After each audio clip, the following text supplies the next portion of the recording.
So I've also been talking in very general terms about how important literacy is. And now I'm going to illustrate this with real-life examples that relate to actual individuals and how big the effects are in Canada. The first one are the equivalent of radioactive half-lives. Instead of looking at radioactive decay, we're looking here at the decay of unemployment.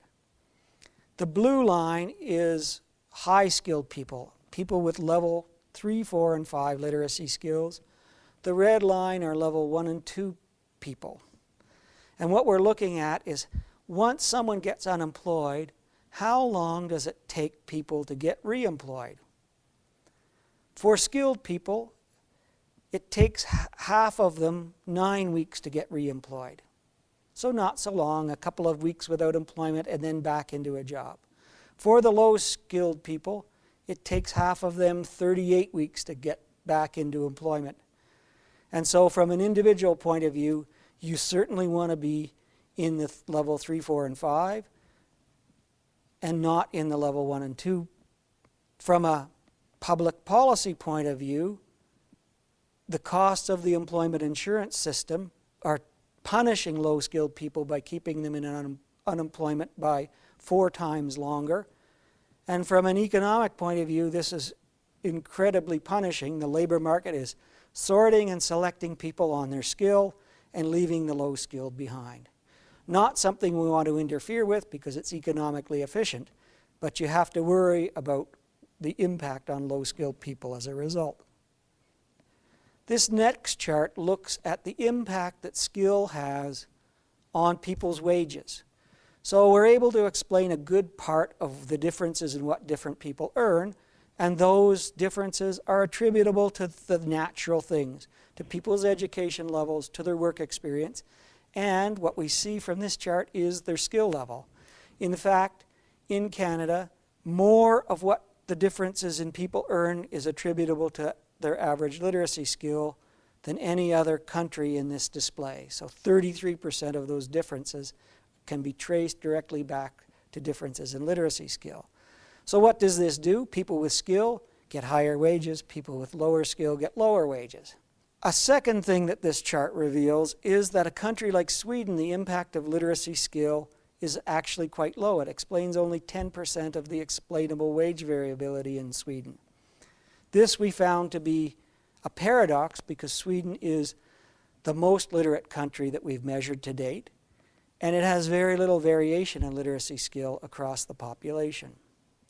So after a little head scratching about the economics of this, what we realized was employers in Sweden aren't idiots. They don't have to pay any wage premiums because everybody has this economically valuable asset of literacy. And so there are wage differences in Sweden, but they go to other things, creativity, that are patently fairer than differences in literacy skill. And finally, there's something about this chart that it actually isn't on the chart. We have data for another country where the impact of literacy on wages is actually bigger than observed in Canada. 43% of wage variation in this country is attributable to literacy skill differences. And that country is the People's Republic of China, which has what, by this standard, the most capitalist, efficient labor market in the world.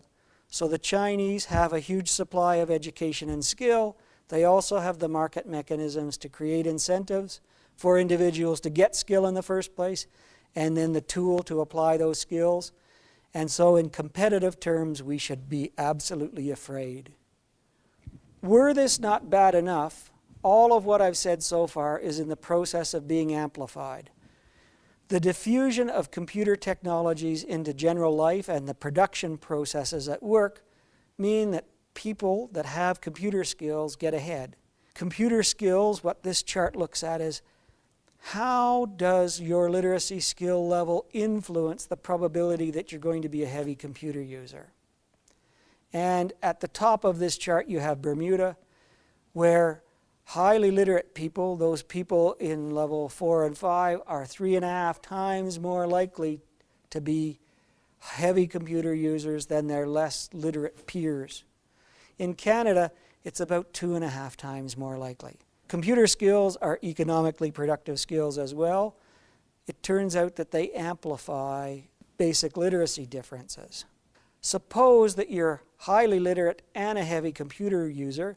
How much more likely are you to be in a stable, high-wage job? In Switzerland, at the top of this chart, you're 6 times more likely to have one of those desirable jobs. 6 times more likely is really a big effect. In Canada, you're 5 times more likely to be in one of those desirable jobs.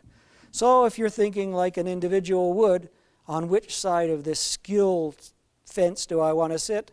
I want to be on the high-skilled side. That'll give me access to computer technology that I can trade on the market to get a better job, a higher wage job, and a more stable job. So enough with the labor market side. It's all about economics and earning and employment. There are also huge health effects we've identified. This chart plots for each health region in Canada the incidence rate or prevalence rate of diabetes. Diabetes is one of the most punishing diseases that the health system has to deal with. It eventually kills you. People go blind, they suffer amputation, and it's a terrible disease to manage on a daily basis. Hard on the people that have it, hard on their families. It's also extraordinarily expensive for the health system to deal with in terms of all of the management of the symptoms of the disease.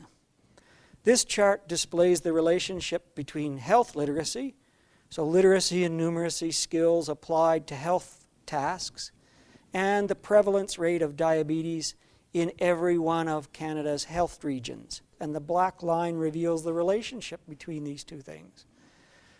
What it says is that the higher the health literacy, the lower the prevalence rate of diabetes.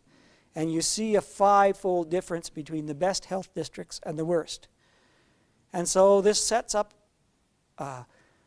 investments in literacy might lower prevalence rates of diabetes, reduce health costs, reduce the demand on the healthcare system, and therefore reduce pressure on the tax base to fund that treatment. So not only is literacy an economically productive asset for creating goods and services, it also has a huge impact on our health.